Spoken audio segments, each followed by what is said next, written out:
Ladies and gentlemen, we got him. We got a couple people in early. Scott, Billy, I see you. Dang, y'all was ready before we hit go.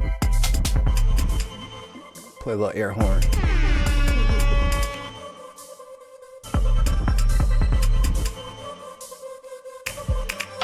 Y'all just recorded on my side. All right, hello, and welcome everybody. It's your favorite host on the Ben podcast, the only one that you guys are actually here for. No Tim, no Brenna, no Wayne. All of them, put them out to lunch. Because it's black people time, damn it. I'm sick of hanging out with all of you non-soup cooling, lip having. No, I'm just playing. I love y'all. And I love my radicalized white folks. Y'all are the key for me to take over this thing. I have a very special guest. I'm a little nervous. I'm a little excited. I'm talking too much. You love her. You know her. I have Mandisa Thomas. Yay! Crowd noise. Hey, please don't be nervous around me. Now you. My brain You're isn't so right. good. So Right. you can't stop it. I can't stop it. It's going to do things. I'm so happy to finally get modesty in spades. Billy, I don't need your sass over there, Billy. You're right, though.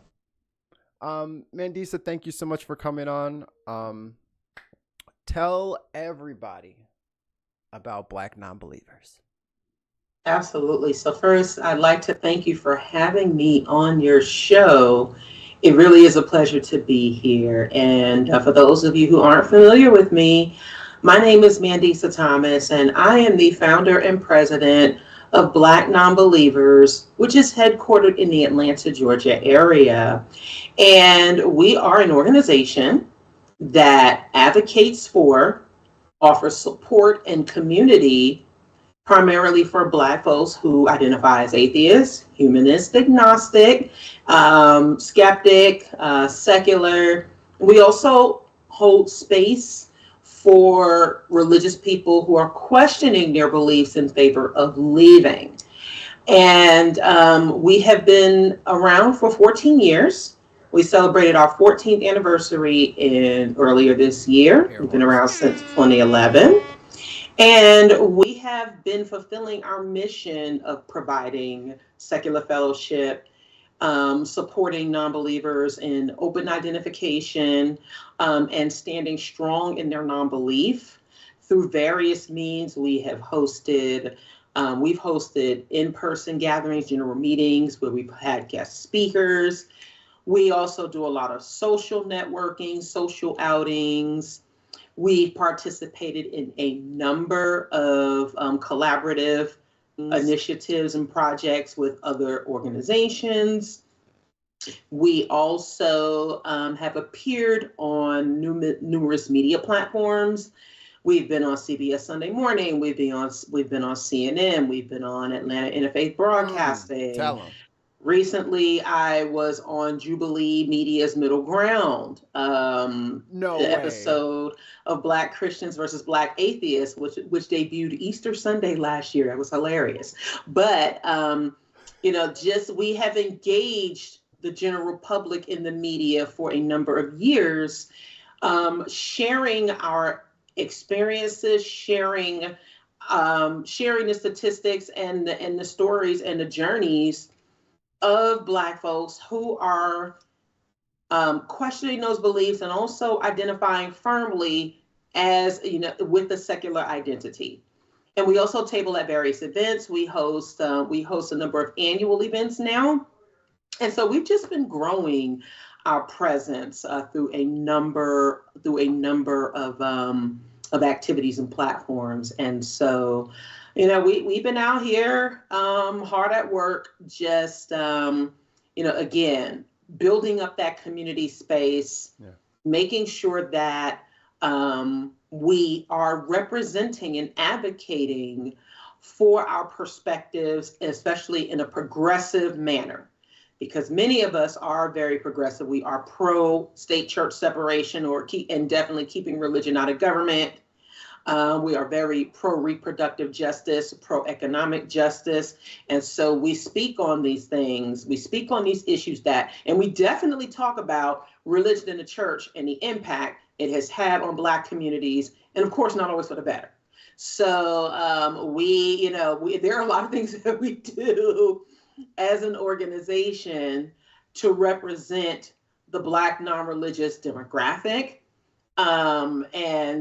We have been pounding that pavement for 14 years. And this is, this is where we are. Yeah. One thing I want to touch on that you said, which I think is really, really understated, but I'm glad your group is already on top of it. One of the main little dog, if you start right now of all times, it's going to be me and you. He got to protect me from the neighbors putting their trash out. Like, that's going to just kick the house over because somebody put their can on the curb. Chill out, bro. That sounds like my cat.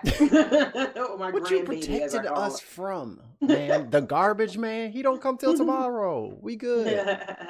But the one thing that you said that I really want to flesh out is the community element, because whether people know it or not, when you go to a Black church, it is not just like sitting down for the sermon, hearing a couple of hymnals, and then that's y'all's church. That's not our church.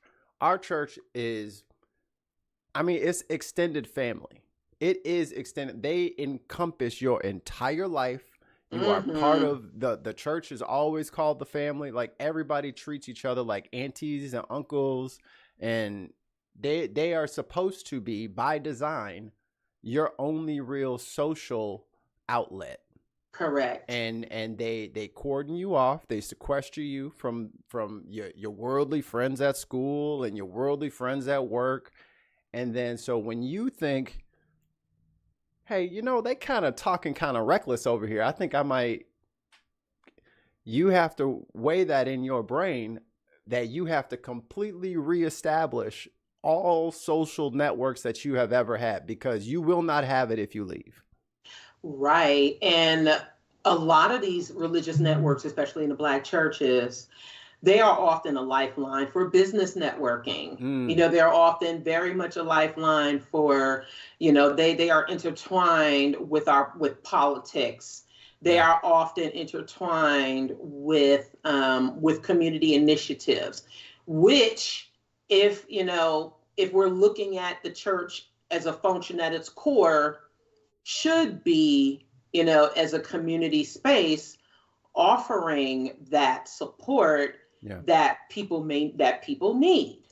However, it often comes with, like you said, that conformity, that isolation, people actually being ridiculed. The many churches are just a breeding ground, for gossip, holding secrets. It's a breeding ground for, yes. It's very much, it becomes, at what point is it worth the conformity that it tends to, that it fosters?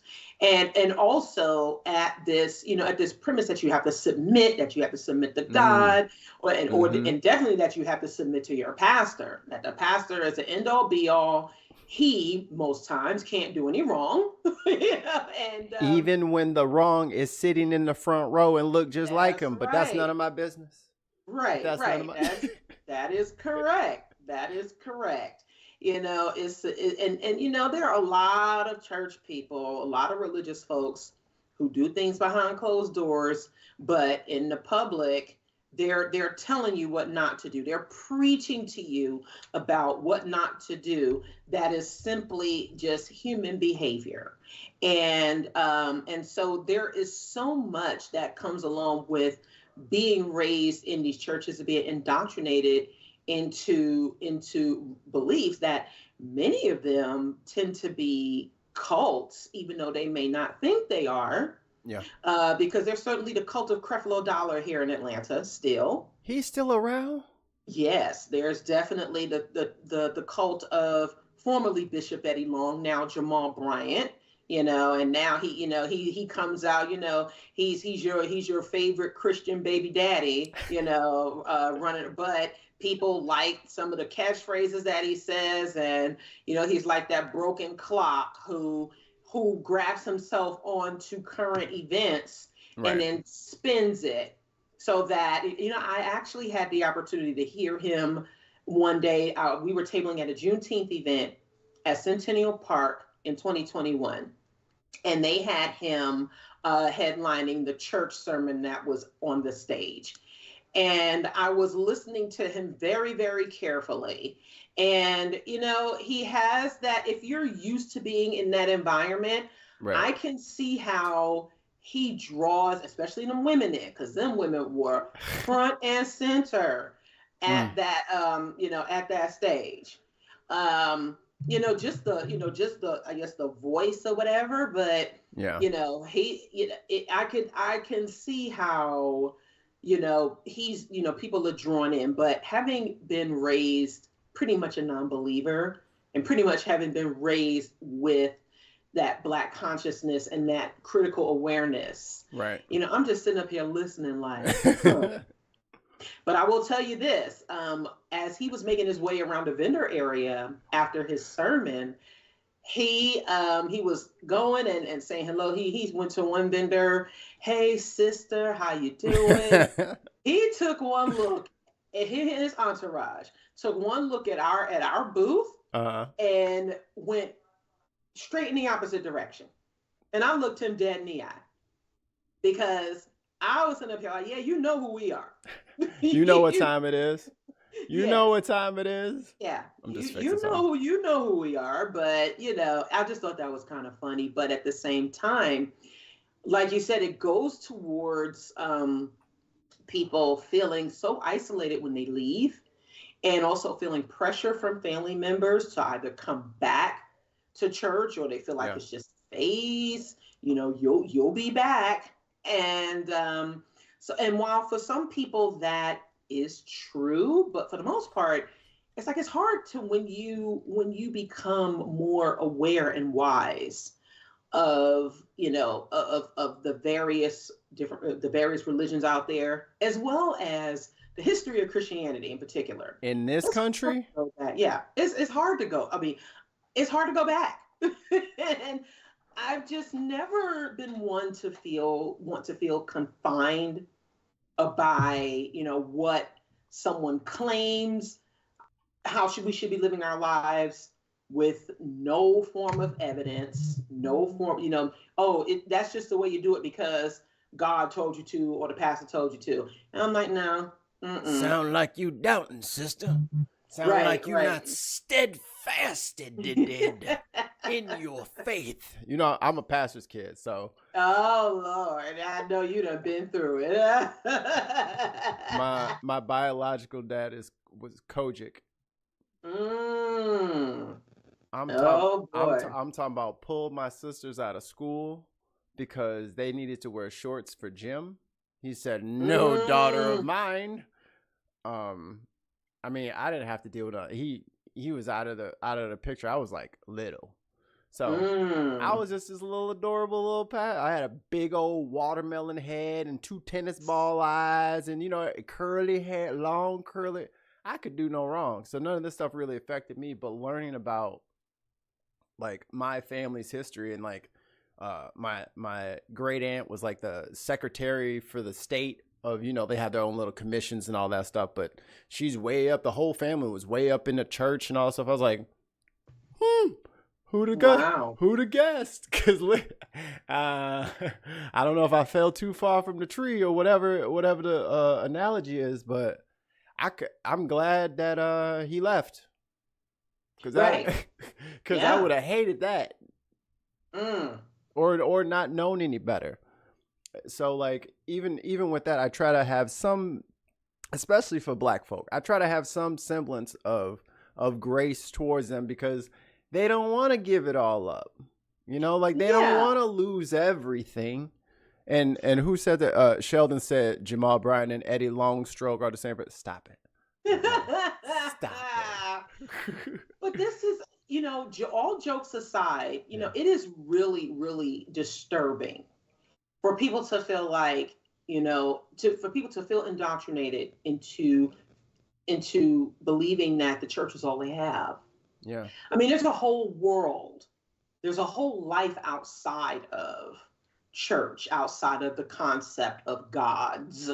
And I say gods plural. Yeah.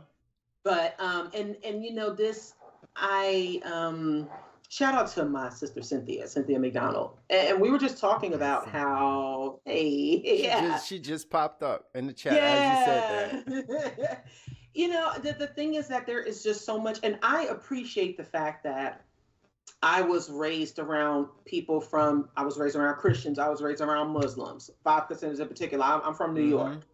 And so you did the knowledge. Oh, I got you. Yeah. Oh, yeah. I grew up, and I also grew up around Black nationalists. I was raised in a Black nationalist, a Black conscious community. Mm-hmm. So it was rooted in education. It was rooted in being politically and culturally aware. And so I realized that most Black folks did not have that experience, even though quite a few did, but they were still religious as well. Not to my 20s did I even get exposed to anything like that, because you are in your silo and you just don't know. Right. And that is one of the really, really disturbing aspects of people being so indoctrinated into religion that once, or if they even think about leaving, that they could face ostracism and the fear that no one else will touch you, that the world is so dangerous that you will not survive without this quote unquote community. And that keeps a lot of people in. If there's a fear. And my thing is, if people are comfortable in church, or they feel like they are serving a good community purpose, I'm not going to try to take that away from them intentionally. Right. However, if people are questioning, and they are questioning in favor of leaving, they have every right to do that. They should not have to hide that part of themselves to, just to pacify other folks who are, who want to stay comfortable in their ignorance, whether it's deliberate or not. And I think that that's really important for us to continue to parse out, because it's liberation work here. People need their minds liberated. Yeah. Because when you leave that church, you are no longer part of a body. You are now 6% if you're a Black guy, 7% if you're a Black girl, percentage of the entire rest of the country. And everything that they've taught you thus far, those people are out to get you. Right. So good luck all by your lonesome against the other, 90-something% of Earth that don't want nothing to do with you. You have no value outside of this place. So when you go out there and you realize that they don't appreciate you, you'll come back in here and take this indoctrination, and you'll do it with a smile on your face this time. I think of a whole bunch of adages that we grew up with, right? Don't talk to strangers. Yeah, crab in the barrel. Don't talk to strangers. Respect your elders. All of these things, even though there are elders who have harmed people. That whole children should be seen and not heard, right?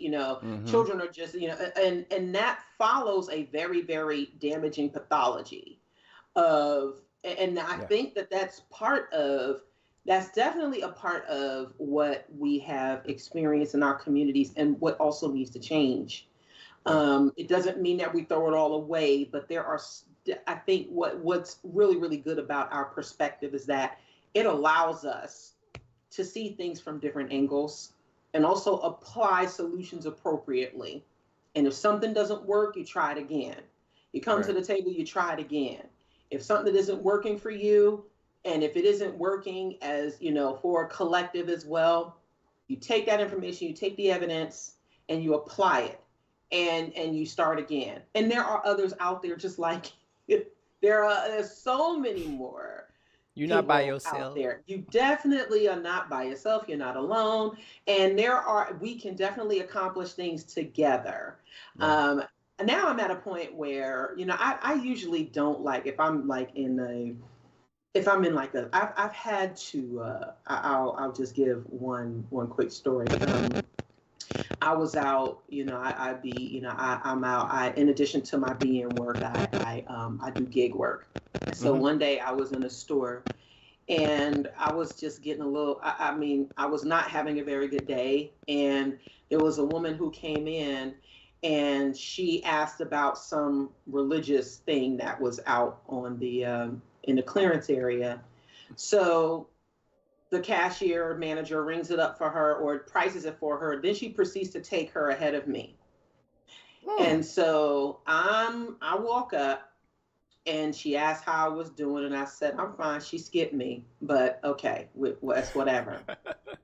So then then the woman says, well, bless you. Have a blessed day. And I was like, Keep that. Yeah. And then she said, well, well, God bless you. I said, I don't believe in God. And she was like, well, you have I said, I was trying not to push it, but I'm sitting up here like, lady, I just, you skipped me in line. I was already, I'm already irritated, but you keep going. So quit pissing me off, lady. Right. So I don't intentionally, and if someone else is like, you know what, I'm an atheist, the hell with you, that's fine.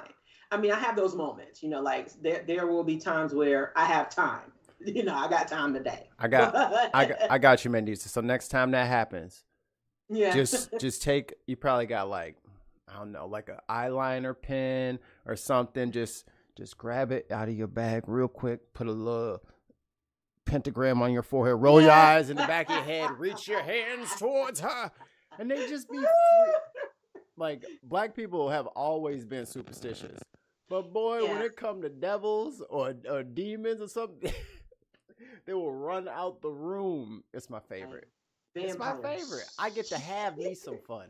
I'm gonna have me some fun. Blasphemy can be fun, and it should not be illegal in different countries to do it.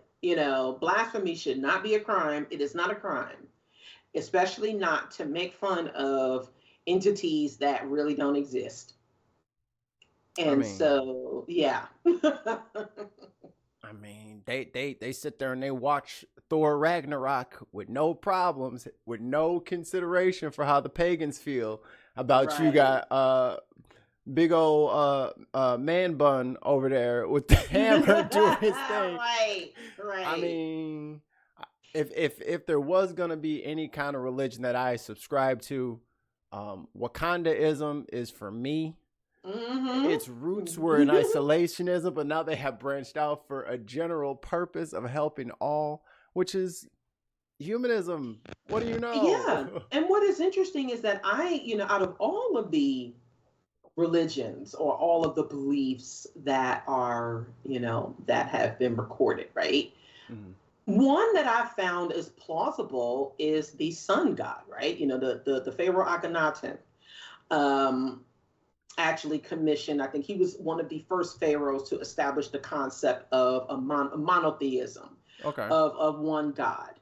And so in ancient Egypt. And the premise is plausible because to worship the sun. I think your phone is next to your microphone, or you keep cutting out.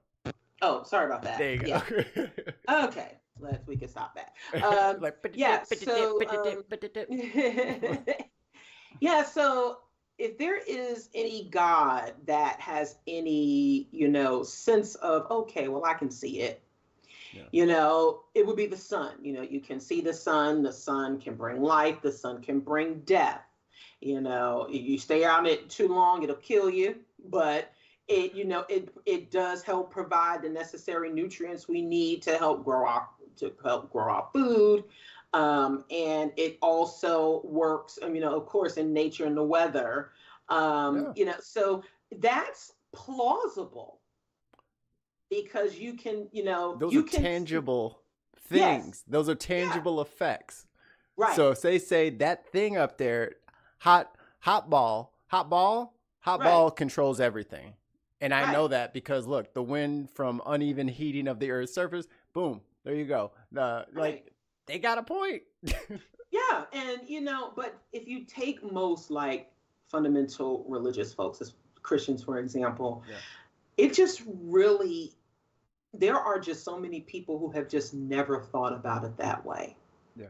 And like you said, I find myself having to be patient with some folks as well, because outside of how they were raised, they were never really, those critical thinking skills were never fostered. They're stunted. Or if they were, it certainly stopped at the God concept and the belief in God.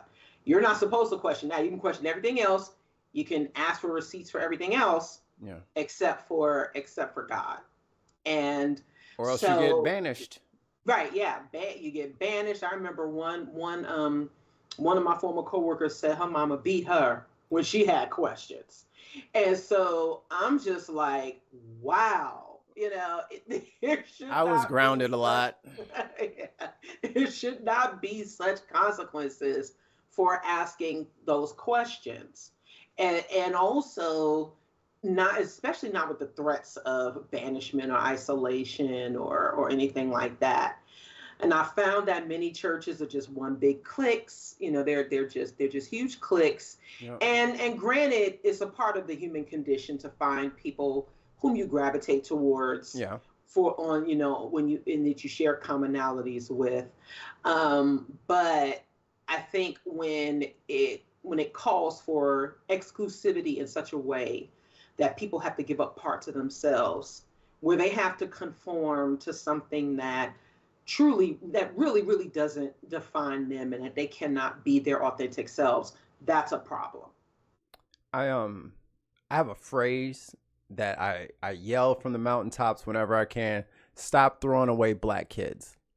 And so when the kid's a little weird, or they don't want to do your little cult stuff, or they're a nerd, or they're like into something that isn't like, that's kind of like part of a subculture of black. I mean, because every kind of culture is probably ours. We probably started it. Yeah. But then they just want to like, or if they're gay or if they're trans and you just want to throw them away. Mm-hmm. Nah, I'm mad. Yeah. Now I'm done being, hi, I'm Mike Fair. No, it is the fourth horseman, famine. And he is about to ride down upon you because it's not fair. Right. They already got everybody else staring at them, treating them some kind of way. And for us to throw ours away is unforgivable to me. I can't stomach it. It just drives me crazy. I can't either. And, the sad part is that, in our communities, there are, I just find it, I remember there was a trans woman that I grew up with named Stephanie. And my mother told me about her. And she told me that she used to be Steven. And I mean, she would sit there along with the rest of the neighborhood women, hanging out and everything. And I had family members who were gay. There was always whispers. Yeah. It's just always it's just always things that are supposed to be kept on the hush hush. Well, you're not supposed to talk about that. You're supposed to keep up these pretenses for people. And I think that is definitely more harmful. It's like, if they don't throw you away, they want you to keep it quiet. Yeah. That's why you have half of these so many of these pastors running around preaching anti-gay stuff, but yet they get caught with Eddie Long, for example. What's homeboy who was running for Senate? And he said he was the black Nazi. Oh my God! And then they found Lieutenant Governor Mark Robinson with his pornographic self, trying to model respectability. Like, sir, like, go ahead with that. Quit suppressing it, brother. It just gets all infected in there. Just be yourself. We wouldn't even trip. Just be yourself. But I don't think they got the memo that your grandparents are not here no more. So do what you think should be done if you're the head of the church or whatever. They're just like, no. Status quo. got to keep that status quo. Got to keep doing the same thing. And it's like, I don't know if you fit in here then. Right. Maybe right. I mean, I'm not casting aspersions. Not that it's a bad thing in the first place, but you seem to be talking about trans girls' butts a lot. Like, when nobody even talking about that, but you seem to be. Yeah. Why y'all keep bringing it up? They're not bothering you. What is? Yeah, but I'm sick of them being so attractive and in my face all the time. Like, what you say? Hold on. What? Right. That's so funny. It's like, dude, why you keep bringing it up though? Like, we was talking about Luke, and now you just fixated on other people's genitals, just 24/7. It seems odd. Where's the word? And what is the message? Except for you sound really sexually repressed right now, and you kind of like dragging us through this with you, like we doing the same thing. Not so much. Not so much. I feel good. I'm good where I'm at. Right.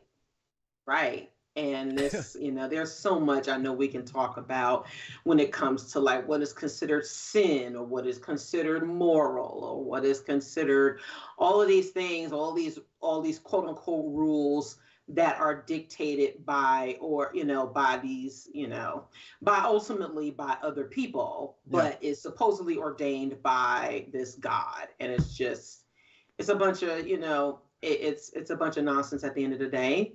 But I think it does put so many people in just this awful state of, confusion. And when you're seeing your church and the leadership, say one thing, but then something else is happening, especially when it comes to bringing it back to children, when there are kids who suffer. And it's like, well, this is a part of God's plan. There's just so much. Dog, your God sucks. Yeah, that part right there. I'm sitting up here like, if your God even allowed it, and it's like, don't even use a free will argument, because how can children who are still in their developmental stage have free will? It just does not make any sense.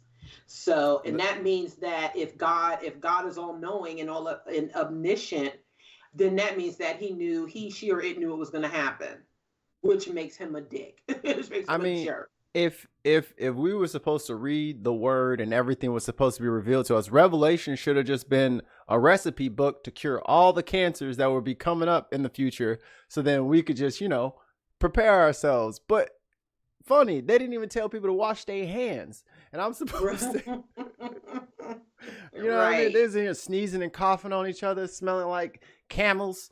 And then I'm supposed to believe that these are the same people that are like, nah, don't vaccinate your kids, man. This says in the word, like, da. Stop. Right. Stop. Yeah.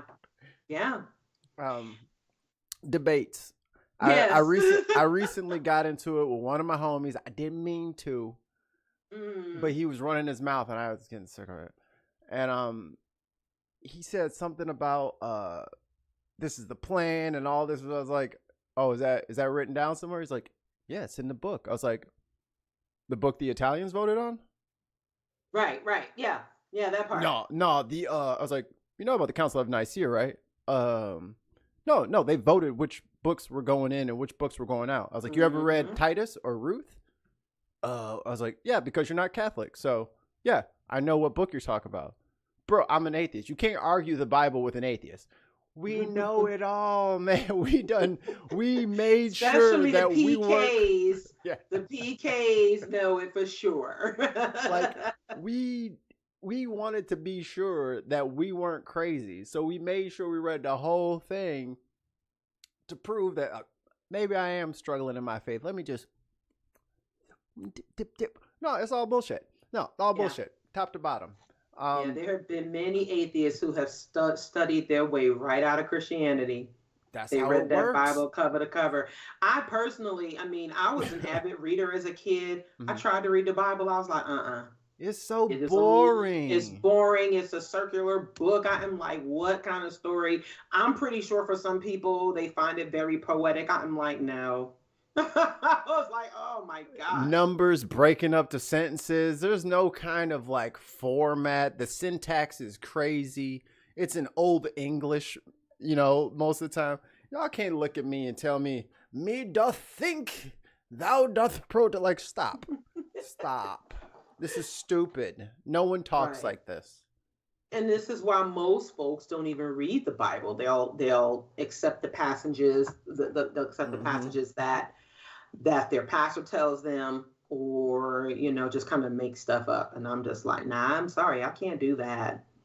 And I mean, I know it's good for folks to know the Bible so they can debate it, but I'm just like, hell, even other Christians can't even agree on that Bible. They be arguing. Yes. I'm like, you just proving my point. The immutable word of God. No, it says this. No, it says this. Oh, well, maybe quasi-mutable. Because this is, and if it was so divinely inspired and written, why y'all got 90 versions?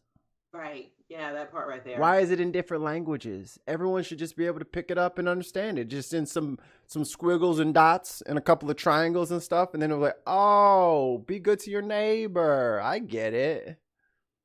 But it don't say that. Not my fault. I didn't write it. Cynthia in here clowning. She says Song of Solomon is soft porn. I enjoyed that book. Girl. But debates. You've had a few debates, and before we got going, what was it like debating Kent Hovind? Oh gosh. You had to debate Kermit the Frog. So I remember when I received the invitation via email, and I just thought, wow, this is a first. I mean, I had never really been invited to, a debate with like a creationist.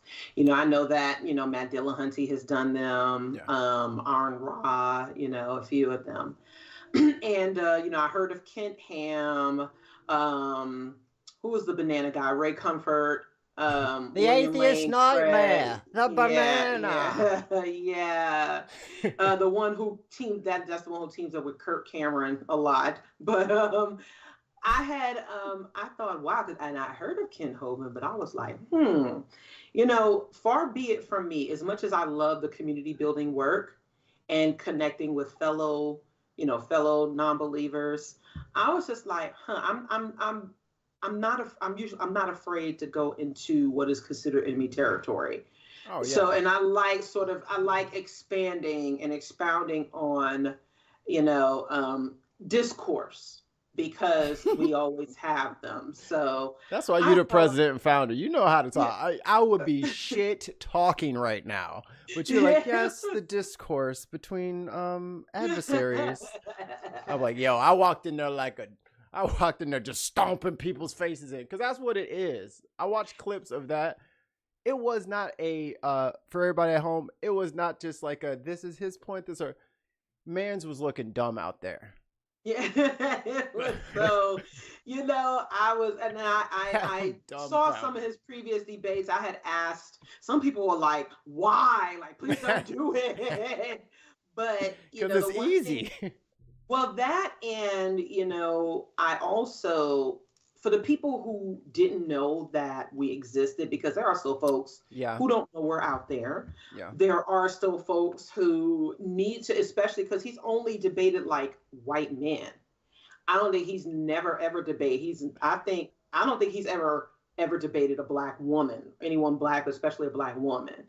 So I think I was highly doubt it. Yeah. So I wanted to sort of expand my horizons there and say, you know what, if this will help bring people in, if this will help plant some seeds, then let's go ahead and do that. And at first they offered, I know, right? They offered to do it virtually, but he was only like 2.5 hours away from me. So I was like, let me go over there just to see what it's, like. Oh, you were in person. That's right. I went there in person. Yes. I didn't stay the 2 nights I was supposed to stay, but Yeah, it was, I made sure I prepared myself as much as possible. And I know that Hovind is very much like he's into trickery. And, he fancies himself a jokester, which I'm just like, okay, haha, you're funny a little bit, but Bro is yeah. so corny. Oh my God. If Pee Wee Herman went to church, those are his jokes. He is the cornballiest cornball. Like, I'm like, is this dude Drake? Like, how are you this corny? No, I'm just playing. Sorry, Drake, you caught a stray. no, yeah, no, it was, and Hovind definitely. I'm laughing because that is funny. Drake is corny. That's why didn't nobody like him. They couldn't put their finger on it. Your Yeah, fake I waves like and your some corny. Drake, but yeah, I'm like, hey, yeah, you need to take that L. But you need He to had to take that cancel. L. He had to cancel the tour and go to Australia where they didn't get the mixtape yet. That is funny. Had to But yeah, run. no, it was an experience. I got to see I got to see more firsthand of how a lot of those apologists Yeah. do, how they move the goalposts and how they try to use these word salads and what is that called? Gish galloping. Yep. Moving all around the air, moving all around the goalposts to say, oh well, the earth isn't this, therefore God. And I'm just like, okay. Yeah, I'm just, but the one thing I was trying to do was trying to expound on things from a real world perspective, because I wasn't coming there as like a scientist. I wasn't coming there as an evolutionist. I was coming in there as a community activist, Right. someone who helps support fellow non-believers and people who have been harmed by these beliefs. And when I tell you, there are a few folks who have documented their experiences at Dino Land, as it's called, which was moved from Pensacola to Alabama a few years Can you ago. explain what that is for some of our European people? Dino Land. Yeah. Yeah, so Dino Land is Kent Hovind's quote unquote attraction. It's supposed to be his way of, it's his version of the Ark Encounter, which is in Kentucky, right? A lot of creationists love to say that the Bible had dinosaurs and that dinosaurs coexisted with man It has millions of saddles. years ago. Yes, even though there are still a lot of religious people who even deny that. They call the dinosaur bones in museums fake. All of them is fake. But yeah, there are, they think that the Bible um is lock and step with science, and that there's evidence of, the Bible shows the evidence of, things like way before the Bible was even a thing. So, but his attraction, I will say attraction, it has like it's supposed to be something that's great for the kids. It's Sideshow. yeah, but he actually has people living there in lieu of like food, and they'll work. It's like a farm. It's a compound, really. Oh And Lord. They got the same yeah, tennis shoes on? Please don't tell me they got the same tennis shoes on. I don't even know if they have the same tennis shoes on, but there are some folks who you can tell I guess they've had no place to go. They're living there. I'm not sure what they Oh. might be giving up for that, but he did say that, some of the folks there in exchange for living there, they'll pay them to work the farm, or even if they pay them at all. But it's certainly a tax shelter, and there was the chapel that was on the property that where we did the debate, and they had a big, like meal room where they ate all three meals, breakfast, lunch, and dinner. And he also said that folks, when they come there, they're not allowed to drink. And so I'm not sure what other kind of rules they had. I didn't stick around to find out. But He yeah, wanted you to stay at that place? I did. They offered free room and board for any visitors. I mean, the cabin was pretty decent. They had cabins there. Okay. And they had a decent, they had like a decent setup for food or whatever. But I'm just something that like just happens like every day. I mean, they celebrated some of the folks' birthdays there, but it was just still very, very, it was very odd. And so, and again, Mandisa's being so nice.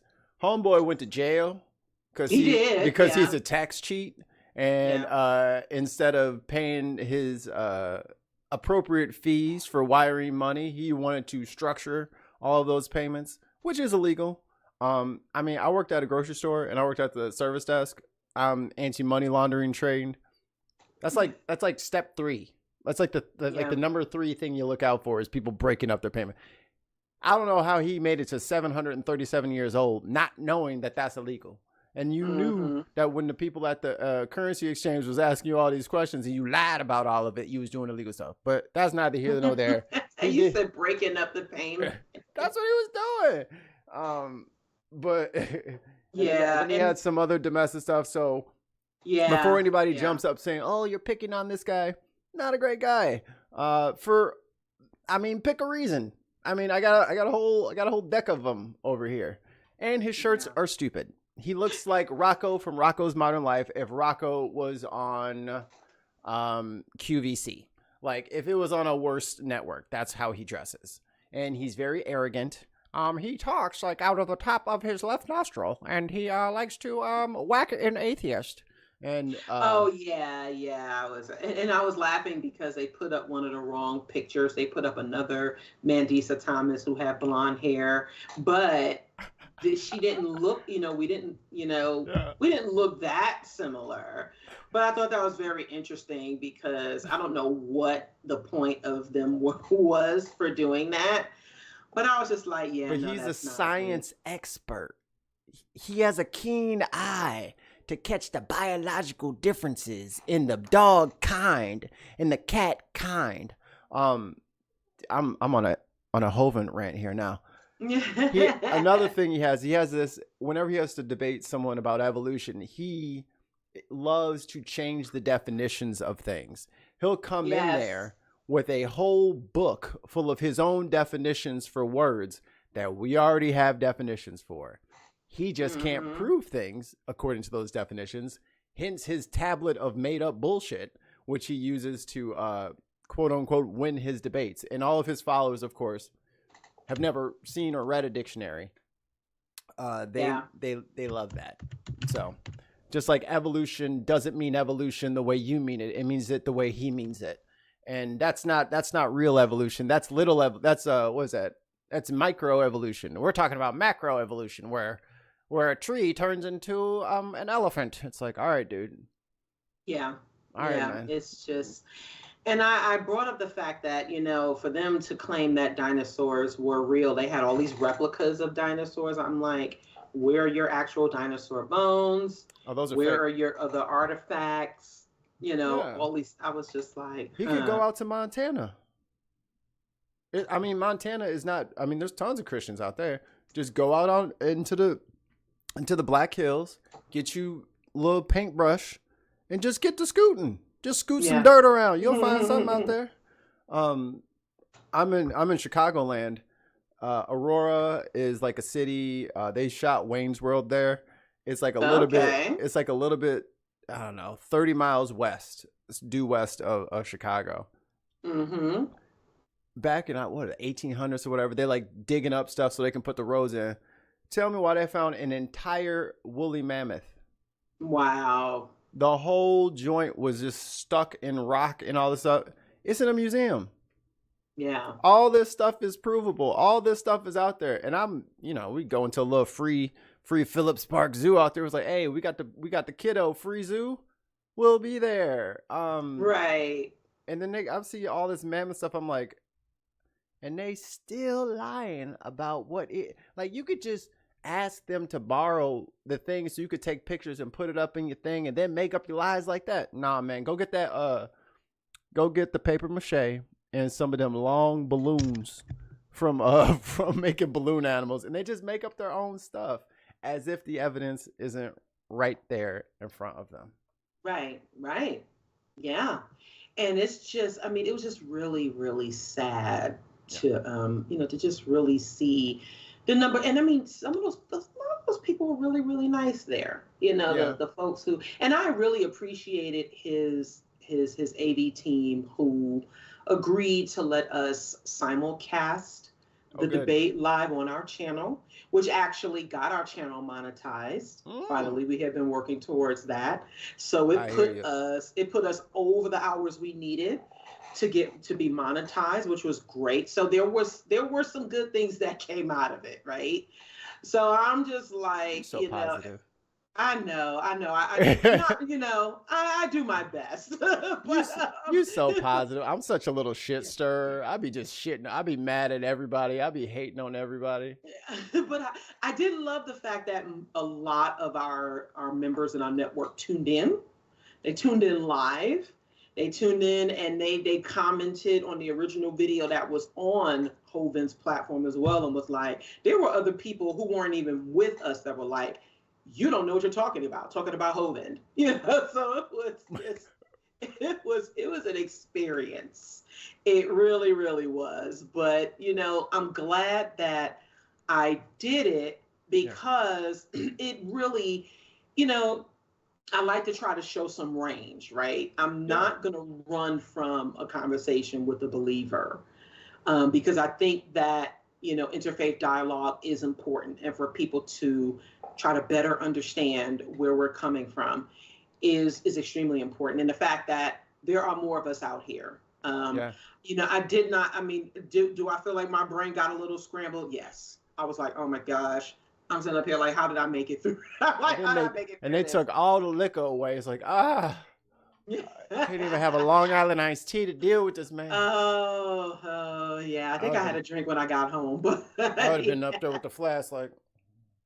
Yeah, because there was one guy who he became extremely belligerent during the Q&A, and he worked at their gift shop. And I'm like, yeah, I don't think I'm going to stay another night in case somebody try to do something a little crazy. So, yeah, I mean, I ain't fruit of Islam, but if the black signal goes up, I'm rolling. Yeah. Look, I'm not from here. I'm from St. Louis. We do things differently. We don't talk. Right. We don't do all this talking. We don't do all this jibber jabbering and all that disrespect in front of me. And it's just going to be, all right, clean up aisle 4. His teeth are in aisle 5. And, we don't play all that. As a New Yorker, I understand. So all that, no. Yeah. Step out of line and you will be placed back in line. And when you regain consciousness, or hey buddy, you're waking up. Hey, you feel better? Hey, good. Hey, that is hilarious. You know what I forgot? All right, we'll just pretend like this never happened. Hi, Mandisa. Let's do a quick fast five questions so everyone can get to know you. It's right there on the top of the page. I just skipped it. Whatever. All right, here's my fast 5 question number 1. If you could only have one sandwich for the rest of your life, what would it be? Oh my gosh. Chicken BLT. Isn't that a club? No, yeah, that's like a club, I guess. Yeah. Chicken club. That's straight. Best song to clean the house to? Oh, gotcha. Oh my gosh. I'm such a music head, and I'm a singer. So that is like, oh my gosh, that is like one of the worst questions to ask. Yeah. Yeah, it's mean. It's not fair. It is very, very mean and unfair. It's deliberate and intentional. I did this to harm you. Album or so? Yes, you did. Even worse than No, you get an iPod shuffle with one song on it. Oh my gosh. If I had to think of one off the top, but this is for cleaning. This is just for cleaning. So you might only have to listen to it a couple of times. Then you ain't finna be cleaning the house all day. Yeah. Oh my gosh. Darn it. Can we go to the next one while I think I'll about let that? you. Guilty pleasure snack. Oh, That's another hard one. I do this. I do this. I'm all in your mental. I'm all in there. And you guys can answer along in the chat if you so choose. I'd be curious to know what y'all's. I'm stalling. If you could have one sandwich for life, what would it be? The best song to clean the house to, and guilty pleasure snack. Guilty pleasure snack. See, I take all snacks. It's not a guilty pleasure. But if I had to give a guilty pleasure snack, it would be brownie bites with Bluebell homemade vanilla ice cream. And you've chosen correctly. You remember the old Breyers ice cream from like the 90s? I'm not black sure tub? Yes. In the circle black tub? Yes. And they used to have the cookies used to be crunchy. They had a crunchy, you know, they had a crunchy, gosh, what is that? Consistency. And, you know, oh my gosh, it tasted so good. Like when you mix brownies and brownie bites with Bluebell homemade vanilla, it tastes just like that. I'm gonna tell you something you don't know about me, Mandisa. What's that? My first gig was at Baskin Robbins. and then the owners would go.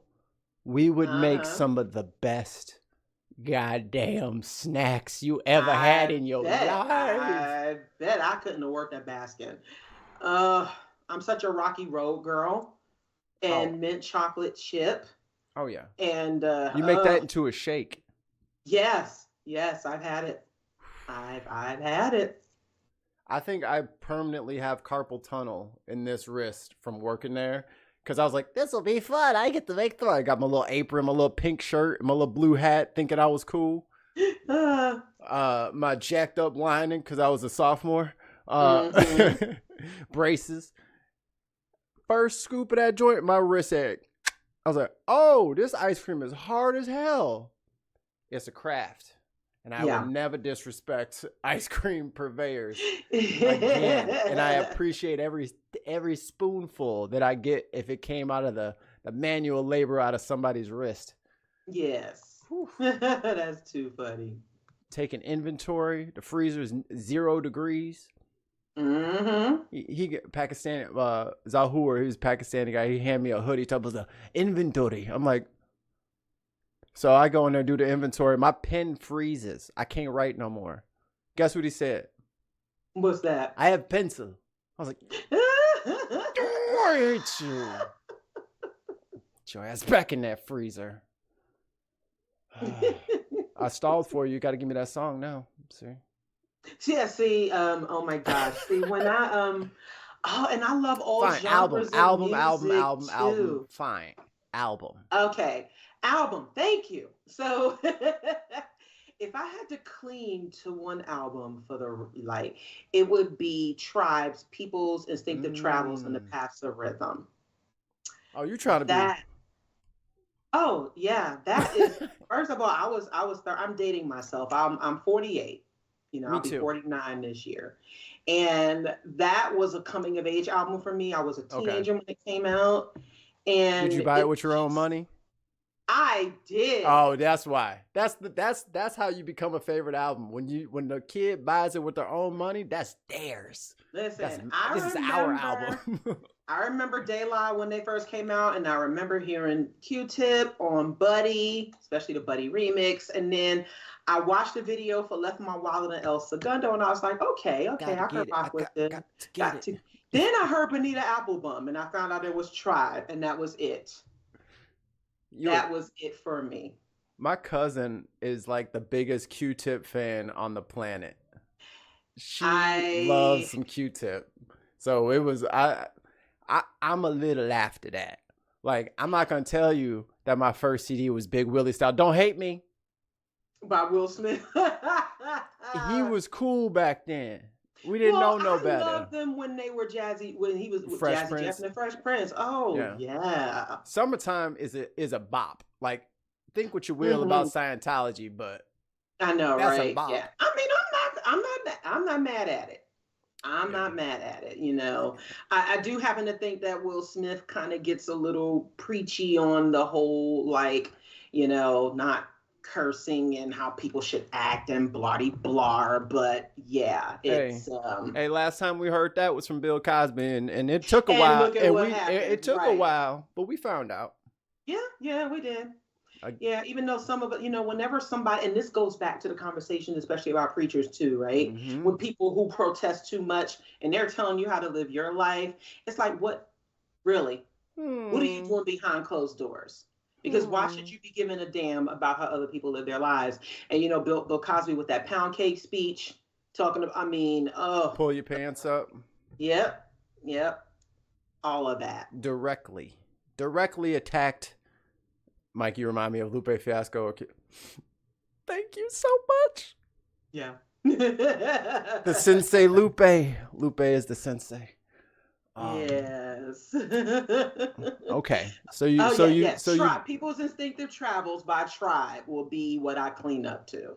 If you could live anywhere rent free, where would you go? Ooh, Destin, Florida. Even though Florida is kind of a weird state, but Strange Destin answer. is on the pan. I know Destin is on. Have you ever been there? I thought you was gonna say like Antarctica or the Seychelles, Madagascar, the top of the Himalayas. She was like, Florida, please. Destin, not just any part of Florida. Destin, Florida. Let me look at some Though pictures. the beaches there are white. The sand is white. It's on the Emerald Coast. The water is turquoise. It's beautiful down there. It used to be like golf country, where a bunch of old white folks would, but now it's become a more popular destination. But it is gorgeous down there. The water's like super shallow. It's like all caves and stuff like that. Yeah, and the sand, did you see the sand? It's white. Sand. It's beautiful down there. Oh, it's gorgeous. You been to Puerto Rico? I have. I've been to Puerto Rico twice. It's beautiful. Yes, Puerto Rico is very beautiful. Speaking of Puerto Rico, I had the opportunity to speak there as a part of like the humanists and the atheists down there. Yeah. There's a lot of good church-state separation activism going on in Puerto Rico. And you'd be surprised, like in different areas, like especially across the diaspora and among people of color, how they are fighting back against religion. But Puerto Rico I enjoyed Puerto Rico. We do a cruise convention every year. And in 2023, San Juan was one of our stops. So we really enjoyed that as well. So we about to be best friends. Me and my wife did. That's where I got my shirt. Let me stand up. You better believe it. Yeah. No. Oh, yes. Ooh, we did Belize one year. For 2022, Belize was one of our stops. I think we might have been down there that same year. Yeah, it was at the end of November in 2022. We were in Belize Belize is a water port for the for the cruise ships. But yeah, I enjoyed that. I enjoyed that as well. I was looking around. I was like, look at all these black people. Yeah. Hi, black people. Yeah. How y'all doing? And then I think we did a cave spelunking or cave tubing. Okay. That was nice. Wow. That was my jam. And Ryan Donovan, I helped you out. That song by Lupe Fiasco is called Tilted. Tilted, brim low. With a Cartier eye and the car go by like, yeah, I know. I'm terrible. Last question for the Fast Five. If you could debate anyone, who would it be? Oh, if I could debate anyone, I think I would want to debate Juanita Bynum. I like that answer. Yeah, she's First of all, I don't know. So first of all, for her to quote unquote fight spirit, she looked like she's a demon. If I believed in demons, she looks like one. I want to debate and apparently, that from African what I understand, lady. she acts like one too. So yeah, by all accounts, she acts like a demon. I wouldn't mind debating her, but before before she passed away, sadly, I always thought about doing like a opposite with the Mandisa from American Idol. I would have, if she was still alive, I probably would have said her. But she passed away last year, Mandisa Huntley. And she was a goth. She became a Christian singer. She got in trouble for making some anti-LGBTQ remarks. But but she passed away suddenly. She was only a few months younger than me. We were the same age. Yeah, she says died at 47. Wow. Yeah. She was only, and I think she was dealing with like depression, and she was just dealing with some crazy stuff. But and that's one area that I'm glad that I'm not in any kind of religious orthodoxy anymore, because the need, like the necessity for mental health, like, I don't know, awareness in the Black community is so, like, I'm so proud of Mayor Johnson in Chicago about them opening up all these different workshops and clinics and stuff for Black men, Black girls, for the kid, because they don't know that they're not given the tools to deal with this life. You know what I'm saying? Their tools to deal with any kind of things that could be going on with them is praying. And they have to just keep praying and just keep praying. And that's not how the human brain works. That's not, especially not how our brain works. We live in a very, very nuanced subculture where what you see on TV is 100% not real, and your experience and your life is not going to be the same as your coworker, as your schoolmate. It is you have a completely unique and often varied experience from every other person that you're going to meet. And if you do not have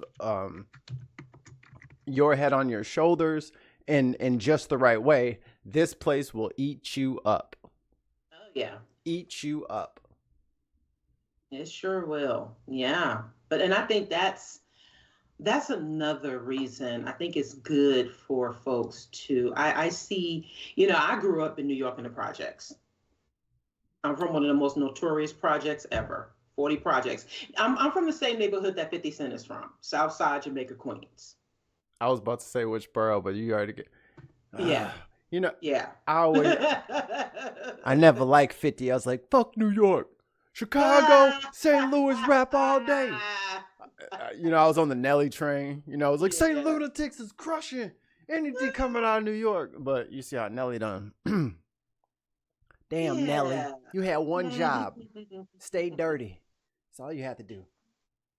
Well, you get to a certain amount of success or, whatever. I know Nelly is. You said y'all didn't invite me. All right, Nelly. That's so funny. It's all about you little petty ass. Little petty self. That is funny. Can't stand petty mugs, and I'm the pettiest one. I should be petty only. Oh my gosh. Only I'm allowed to be petty about things because I'm broke, and that's acceptable. Well, I mean, you know what? Let me not. Don't let me get you in trouble. I talk too much. So, yeah, again, I went completely out of order. I blame you. You're the one that had me talking about all this other stuff. I'm over here trying to host an interview, and you distracted me with all your stuff. So this is your fault. I distracted you from talking about the things you wanted me to talk about. Yes. Hilarious. I was yes. The whole reason that I invited you on and you were so gracious to say yes is you guys have a conference coming up next weekend in Atlanta. We do. And I was looking through the brochure. Mm-hmm. Y'all cooking out? Yeah, we're doing the cookout that first night. It's called the event. The conference is called the Revival of Reason. Oh my God! And we are doing a cookout that next Friday. And not only are we doing a cookout, we're doing a spades tournament. We are going to have a spades tournament. What atheist conference got a spades tournament? First of all, let me tell you something about being events if you've never been to one. We incorporate things that Black folks do, and not just Black folks, but something that everyone can enjoy. Mm-hmm. We bring that with us because we want to, and I will tell you that even like so many, one of the things that we really wanted to do when we started the organization was connect with Black folks where we are. Right. I am proud of the Black community. I am very proud of, I'm very proud of my Blackness. I'm very proud of my folks, Yeah. except when it comes to religion, and I like the Yeah. fact that there are more people who are waking up, and that's because they see more of us speaking up and speaking Right. out. Right. But they also need to know that there is so much more that we have in common, and I'm not going to compromise on my Blackness. And so that, and different, it's kind of taking from like a church revival, right? Which is usually music, singing, everything about the Lord. A tent. Right, yeah, yeah. What revival got a spades tournament like included? what I'm talking about, you you talking about the carrot and the stick. That is the creme de la creme of carrot. A spades tournament? And y'all cooking up, man. We're going to be playing spades and having a cookout that first night. There's going to be people pretending to be atheists trying to get up in there. Hey, you know what? If you can play some spades, then let's go. As long as you don't cut your partner, you're welcome here. There are so many people now who really don't know how to play spades. And I have to admit that my patience with teaching people is very, very low. No, for us, you had to graduate from the Uno table, and then you got to come to the spades. Uno was for the kids. It was trial by fire for us. When I learned in high school, and I used to watch my family members play. I used to watch my, like my mom and my aunts and my cousins play. Mm-hmm. So I had to learn. I definitely had to learn along the way. But, there are some folks who have never played. And I know some folks are like, even Cynthia, for example, she's like, I'm not playing because y'all get too serious for me. Because it's simple, y'all. It's simple. I'm on your team. Do not break my cut. Now I'm over. Now we're gonna be short because of you, because you want to put your 9 over the top of my 7 when I already had it. Come on, man. Oh my God. Wasting books, you leaving money on the table. Right. Yes. It's not our fault. Right. But we are going to be doing a spades tournament. We're going to have a spades tournament that Friday night. And if people want to, play throughout the entire weekend, and that's fine too. We're going to have some entertainment. We're going to have some speakers. The one thing that I love about what we do at BN is that we feature us. Yeah. We feature a lot of, folks who have, who are activists, folks who are authors, speakers, who are doing some really good work in this movement. And we just love to feature like really, really cool people as well. And we have quite a few that are connected to us within the organization. And also, we were very instrumental in helping the Godless Gospel Project get off the ground, if you've never heard of it. So, like I said before, I'm a singer. And so, along with Dan Barker from the Freedom from Religion Foundation, who was also a singer and a composer, mm-hmm. He reached out to me. He told me about this project that he had been conceptualizing for years. And so I connected him with Andre Forbes, who was a former gospel musician, came out publicly as an atheist a few years ago. It was, and connected him with Dan. And so myself, Candace Gorham, Cynthia, and others, we are now the Godless Gospel Ensemble. And so, and the music is banging. It's so good. And this is a part of, that community building piece that I was talking about too, right? Because as people come out of, religion in the church, we also bring our creativity with us. And also a different messages of liberation about, I don't need to believe in this anymore. Like I am free from this. So, and it's fantastic. So we're going to do like a performance with Godless Gospel. We're going to have Nigerian activist Mubarak Bala, who was recently released from prison in Nigeria, who was charged with blasphemy. Come on, Nigeria. Yeah, in Nigeria. 2020. Yeah, he was abducted. He made a Facebook post criticizing Muhammad. He went to a different part of Nigeria and was abducted. You know, people that, his family and people didn't know where he was. Yeah. And then he, he was finally charged. I think like 2 years later, he accepted a plea, and they unfairly gave him like a 24-year sentence. The courts decided that was unreasonable. So now he's out of prison. Yeah. Damn. Really. But it caused a worldwide uproar. We were all like, free Mubarak, because this was just absolutely ridiculous. Seeing that. I didn't know I didn't know he was in Nigeria. Yep, he was in Nigeria. Yep, he's not born and raised in Nigeria. Yep. Look, Nigeria, I did my 23andMe. Yeah. We like this. I'm like 62% Nigerian. Clean it up. Let me stop before I go over there. And they'll be like, I saw your podcast, and now we want to talk to you in here. Like, nah, brother, I can't do that. I'm going to just keep it moving. I would like to give a shout out to the folks in Nigeria, like Dr. Leo Igwe, the Humanist Association of Nigeria, Dr. Leo's his colleague Dominic, who works on the advocacy for alleged witches, and they do some really, really important work over there. I had the opportunity to go over there with Dan Barker for their first African Free Thought and Music Festival. So it was in Lagos, which is a lot more liberal. Yeah. But yeah, everybody got their little thoughts about Africa.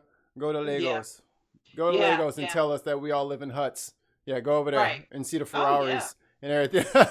Go over there. Yeah. But I love the the humanism and free thought that is exploding, especially on the continent. Yeah. Accra in Ghana just got their first atheist billboard. So there is just so much in the way of activism happening that I have been very, very proud to witness and and see firsthand. And I think that where there are people who are in countries who are still speaking up and fighting, even though they face worse consequences. Oof. There just needs to be, there definitely needs to be more in the way of folks can do more to support the organizations over here in the U.S. because we're gonna need it, especially with this administration. I knew we would get there eventually. So now, since I got all of y'all little activist muscles all warmed up and y'all been listening to all this, actually, I didn't talk to you about this beforehand, Mandisa, but there is a House Resolution 9495. That is the Stop Terror, Financing, and Tax Penalties on American Hostages Act. That's what they're calling it. But I will read the little summary here, and I'll let y'all spot the problematic part. This bill postpones. I'm getting old. Let me zoom in a little bit. Eyes not that great, obviously. Glasses. This bill postpones certain tax filing deadlines for U.S. nationals who are unlawfully and wrongfully detained abroad and held hostage abroad and their spouses. It also allows for a refund and abatement of tax penalties and fines paid by hostages, detained individuals, and their spouses or dependents. The bill terminates the tax-exempt status of terrorist supporting organizations. What it does not say or describe is a definition of a terrorist supporting organization. Right. So if they go full theocratic, atheists might be deemed terrorists, and it is not. It is not left out of the language. It is vague on purpose so that whoever they want to wield this hammer can wield it any old way that they want. Yeah, and everybody say hello to Cosmo, my grandchild here. She is now. She's getting down. Holler. Yeah, and they established like what is that? Paula White is over the new office of some sort of Christian crap. Yeah, I'm just like, oh my gosh, they're supposed to be going after organizations that that discriminate against Christians. And they are, Full of it. they're doing so much, and it's just it's infuriating. Yes. It's extremely infuriating For what they are what they are proposing. And this is from the free speech crowd, no less. Oh yeah. You know what I mean? Well, These are the people free like, speech oh, when our it comes to liberties. them. Yeah. Free speech when it comes to them. Oh, but for everybody else, forget it. It's free speech Forget as it. long as I like what you're saying. Mm-hmm. Oh yeah. I mean, Definitely. like the guy at the Free Palestine protest. Oh yeah. And they scooped him up, and then they sent him down to Louisiana. They was in New York, so they scooped him up and sent him all over the place. And people showed up. The Jewish people showed up all over the place saying this is wrong. And then some people like, he shouldn't say that stuff. He's not a citizen. First of all, it doesn't matter if you're a citizen. Everybody is entitled to the First Amendment when you're on American soil. That's number one. Everybody. Right. We can't just put people out because, or put people in jail. So if a bunch of tourists from France come over here and they're like, your cheese sucks, our cheese is better, you can't just put them in jail for 100 years because they talk shit. People are allowed to talk shit here. If black people who have been here since before most of you European immigrants ever even thought about coming over here, if we got to suffer a Klan rally every year, y'all can shut up. That's just the way it is. That's the freedoms, the positive and the negatives of the freedom of speech in this country. Them fools over in Lincoln Heights learned the hard way that your freedom of speech might get you rolled up on. Yeah. They was trying to hang those little swastikas over the bridge, and they thought they didn't know that was the hood right there. Oh yeah, yeah. And they learned. Mm-hmm. They ain't been back. They they effed around and found out. These are not the olden days. No. Folks fight back now. No. Mm-hmm. When they burned the flag and put LH in bullets, I was like, oh, he ain't coming back. Yeah. Nah, they ain't coming back. They're not going to be back over this way no more. Listen, some of these folks are just absolutely ridiculous. They really are. Yeah, so let me see if I can grab the banner. But call the switchboard. Talk to it's already passed in the House. So get on the switchboard. Let your senator know if they vote to pass this, you're going to tell me, and they're going to go on my board. Let me pull my board up here. I got a whole board of people who keep stepping in it, and they're getting primaried. Yeah. You're getting primaried because we're not gonna keep doing the runaround with y'all. We're not gonna keep playing games. Y'all already done had every single opportunity and chance to do right. Yeah. And in the face of fascism and tyranny and everything else that's happening to American citizens, you had one job. Not to pick up big boulders, not to climb up on a ladder and do something sketchy. Your job was to represent us and to protect our rights and to protect our employment, protect us. And you ain't doing it. So if you don't want to do it, guess what? It's a whole bunch of us who are good at speaking on a mic, who know how to read a resolution. And honestly, all you got to do is make a YouTube channel and listen to your constituents. Let them vote in the YouTube chat and say, all right, guys, the vote went 52%. I'm voting yes. Okay. That's as easy as it gets. And if y'all can't figure that out, don't worry about it. We'll figure it out for you. And guess what? We just, Cynthia and I just represented being at the annual members meeting for the Secular Coalition for America. We're a member organization. And we also participated in their lobby day to oppose the Educational Choice Act, which is basically another school voucher program that favors the white and privileged here and religiously privileged.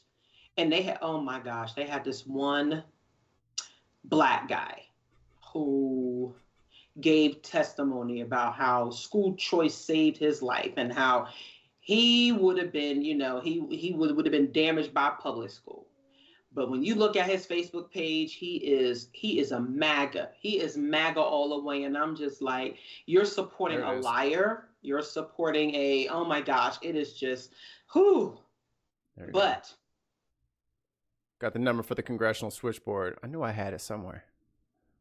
I just let that rock while we're talking. And that's and that people need to know that we are constituents. Yeah. We may be non-religious, but we still vote. As a matter of fact, we vote our values. Many of us do research on our candidates. Yes. And you need to know that you are representing now multiple people in your, multiple demographics within your districts and among your constituents. And guess what? We are exercising our constitutional right as voters and as citizens to talk to y'all. Because I think, what is it, like 12 or 14 million atheists. Mm-hmm. And people who are just as describe themselves as nuns. Nuns. So if that's the case, that's a voting block. That's the swing of the last election. That's the swing of midterms. That's the swing of governorships and state reps and state assemblies and stuff like that. If you can't, Progress Only, I don't know if he's in the chat right now, but Progress Only is in Bay City, Michigan, ran for his council seat. First thing he did was take the prayer out. No more prayer before the meeting. It's not fair. Right.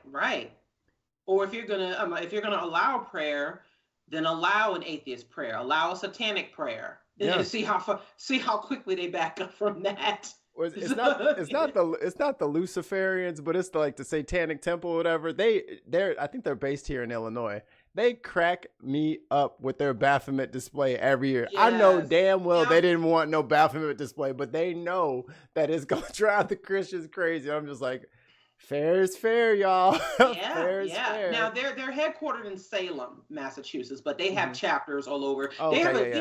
We did a Sinners Ball with the Atlanta chapter back in 2023. It was so much fun. It was so cool. But yeah, no, it was great. but yes, I'm like, if you are going to allow that. If you're going to allow all these Christian prayers, they certainly don't want Islamic prayers either. Nope. So it's just like the privilege has to stop. It really, really does. And so it's important for us to, just really get together and galvanize and mobilize, understand, the resources that we have at our disposal, but also to help make us a stronger community and help provide a stronger foundation, because and I do appreciate that there are folks out here who respect, me and others and us being public facing. It's not always an easy thing to do, but we realized that it was necessary. It was definitely needed. So, but yeah, that does take work. It does take, support. It does take donations before they try to yank our 501c3s. They're going, there is, oh my gosh. We just told the people earlier today that we're going to use we put a free tier on our Patreon just in case the YouTube gets cut, just in case, that we don't show up in your feed no more. You still have some way of us getting a hold of y'all because we don't know. Like I could sit here and tell you I know, but I don't. I'd be lying. Oh, Progress Only just showed up. My city refuses to do other prayers and it's been a fight. See? That's what I'm saying. Like, if you're not gonna do the call to prayer every day before we do this, then you got to get rid of it. Yeah. That's on y'all. Yeah. Mm-hmm. If you don't like the law, change the law. Yeah. Yeah. Utilize this system, even though it has been used against us for so long, but now utilize it for utilize it for our benefit and for the community's benefit. So yes, absolutely. For those who we encourage civic engagement at every opportunity, get out there and make your voices heard. Get out there and I know some people don't think voting matters, but it does. It really, really does, especially who told y'all state levels. Who told y'all voting don't matters? The people getting all the votes. Right, that part right there. Yeah. Why would somebody tell you that if they weren't running for office? Oh man, you don't even gotta worry about that. Mm-hmm. Yeah, so they can win. Yeah. Yeah, you shouldn't even buy them raffle tickets. Man's got a whole pocket full of raffle tickets telling you not to get none. Right. I dropped the HR in the chat, and the congressional number is up there. Do not let your senator use this deliberately vague bill to attack us, because that's what they're going to use it for. Mm-hmm. That's exactly what they're going to, with Kash Patel and all the rest of them crazy boys up in there. That's exactly what they're going to use it for. Anybody who disagrees will lose their 501c3. Not on our watch. Yeah. Not on our watch. We at least going to kick and scream and scrape and drag our fingernails along the rug, the carpet, the walls. We're going to dig into the drywall. We ain't going nowhere. Mm-hmm. Right. And this is, I'm going to tell it to them. Mandisa, they don't want to hear it, but I'm going to say it anyway. Some of y'all might need to run. There are some folks that have their plans. Some of y'all got the juice and you scared. Wait, what, you got skeletons in the closet? Have you seen the news in the last 52 days? Oh my gosh. You cannot possibly be worse. Yeah. It is physically impossible to be a worse candidate than what we've seen over the last 52 days. It's physically you haven't had enough time on this earth to do that much dirt. I just think it's such a shame how there are some people who have to be damn near perfect in order to run. And if they have any sort of, infraction against them, then that's it. But yet there are some folks, you can be a white convicted felon and now get reelected. I mean, ain't that something? And I mean, you could be a mediocre individual and now obtain a cabinet position. The DUI hire? Great. Yes, DUI hire. Absolutely. Absolutely. Y'all, we really in like the democracy part now, because I'm like, man, I must be, look at this, there's all these generals and all the, no. Bro had the weekend segment on Fox and Friends. Mm-hmm. The bar is low. Yeah. So we're looking pretty good right now. You look, hell, if y'all went to junior college for one semester, you overqualified.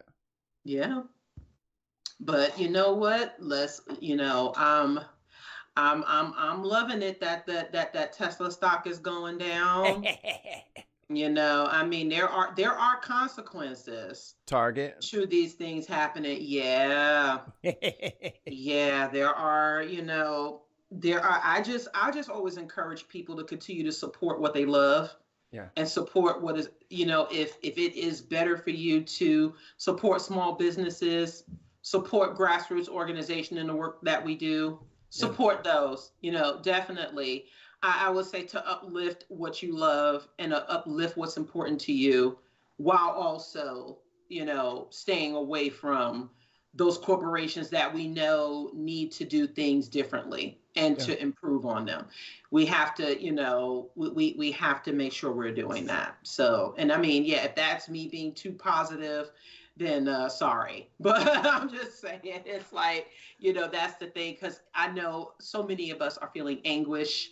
We are feeling angry. We are feeling despair. It's understandable. That means you're paying attention. Absolutely.